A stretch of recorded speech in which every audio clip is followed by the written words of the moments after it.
So I thought that in addition to doing the illusion videos, the funny ones that is, I thought I would make a video blog to stick in a playlist wherein I model how I think through illusions when I see them.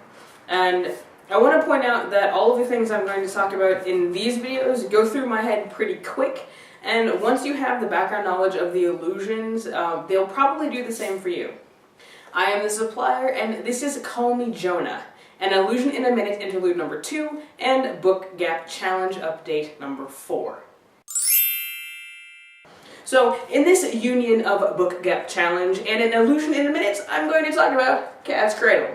Or, more specifically, I'm going to talk about the first line, which is as follows. Call me Jonah.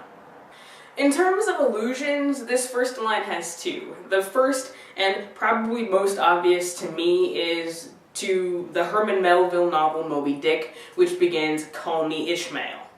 Now, not knowing too much about Cat's Cradle, I was thinking about how the story Ishmael tells is the story of Captain AiaM and his pursuit of the white whale, and is filled with all sorts of information about whaling, which led me to wonder if Jonah, whose name is actually John, would be telling the story of someone else, and then be interspersed with information about some sort of trade, or, because I read the back of the book before I started reading, information about the religion that was created by the Calypso singer. The second illusion in the first line, Call Me Jonah, is a biblical allusion to the story of Jonah and the whale. The story goes, and this is simplified, that God told Jonah to go minister to a city that was notorious for wickedness, and Jonah thought this was deplorable, so instead of going where he was supposed to go, he hopped in a boat and went in the opposite direction. So God brought forth the storm, and the crew figured out that it was Jonah who caused the storm, and when they tossed him overboard, the storm stopped. So I wondered if John, the main character, was going to bring bad luck to people, as Jonah did with the crew of the ship that he got on. But if you read further along in the first paragraph, the narrator talks about the reference to Jonah and how he is not unlucky. But he doesn't talk about the reference to Moby Dick, which I thought was interesting.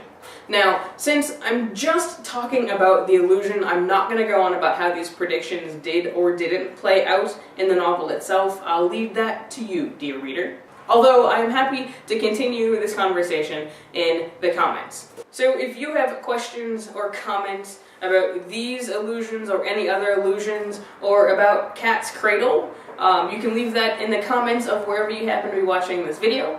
For more illusion and more illusion videos, check out thebooksupplier.com/illusions. Thank you for watching an Illusion in a Minute interlude number 2 and book gap challenge update number 4. I am the supplier, wishing you happy reading.